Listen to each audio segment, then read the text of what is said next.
Paix à vous. La liturgie de ce 24 juin 2018 nous pousse à réfléchir sur la naissance d'une étoile.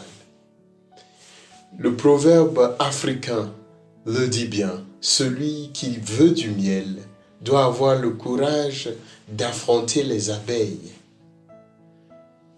Oui, en ce jour, nous célébrons la naissance de Saint Jean-Baptiste.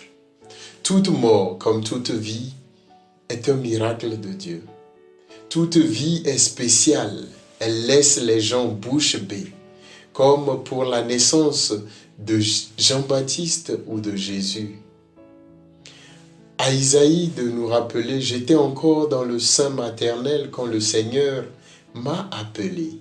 C'est le Seigneur qui m'a façonné dans le sein de ma mère pour que je sois son serviteur. Je fais de toi la lumière des nations pour que mon salut parvienne aux extrémités de la terre. Le Seigneur, par notre naissance, nous a consacré lumière. Mais où avons-nous laissé ou caché cette lumière?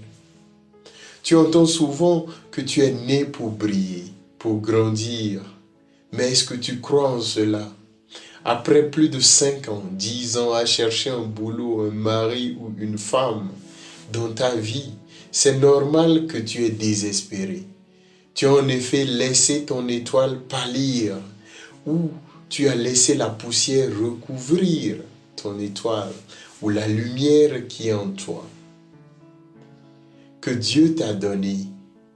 Nos vies sont devenues plus que des routines. On cherche son pain quotidien. On cherche sa petite femme ou petit mari, son travail et on dort. Me suis-je demandé quelle petite action je peux faire pour changer ma vie, ma routine? En effet, pour que mon étoile éclaire le monde, je dois me lever tôt. Me lever tôt, c'est-à-dire utiliser mon temps de manière qualitative. Comment je gère les 24 heures que Dieu me donne pour changer ma vie, la vie des gens et celle du monde.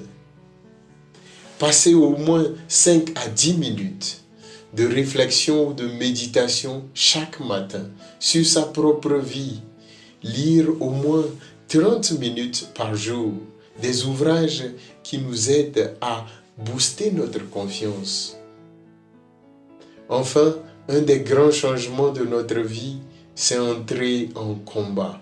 En combat avec notre fort intérieur. Oui, on t'a dit que c'est ta grand-mère ou ta tante au village ou tes faux amis qui bloquent ton ascension. Le plus grand ennemi que tu as, c'est toi-même. Ton fort intérieur, tes pensées négatives. Au lieu de passer des heures à critiquer sur Facebook ou les réseaux sociaux, les hommes infidèles ou les pères irresponsables qui abandonnent leurs enfants, passe plus de ton temps à lire et à comprendre la psychologie des hommes ou des femmes de notre temps. Passe un peu plus de temps à mettre en place des stratégies et des solutions pour aider ton homme ou ta femme à rester fidèle. Oui, c'est mauvais et c'est inhumain. La violence contre les femmes dans les foyers, de voir les migrants mourir dans le désert ou dans la mer Méditerranée.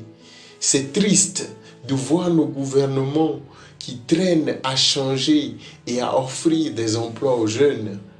Au lieu de passer du temps à critiquer les gouvernements, passe plus de temps à créer un business, à révolutionner ta société.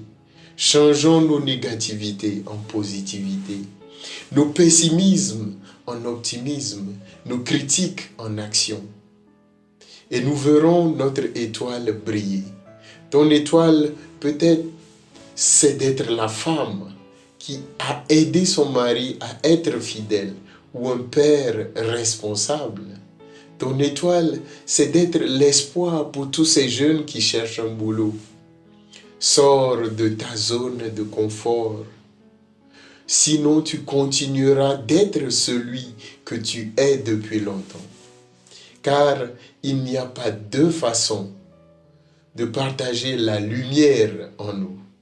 Soit d'être la bougie qui éclaire d'autres, ou d'être le miroir qui reflète cette bougie. Au proverbe africain de renchérir, lorsqu'il n'y a pas d'ennemis à l'intérieur, les ennemis de l'extérieur ne peuvent pas t'atteindre. Bon dimanche et bonne journée à chacun et à chacune d'entre vous.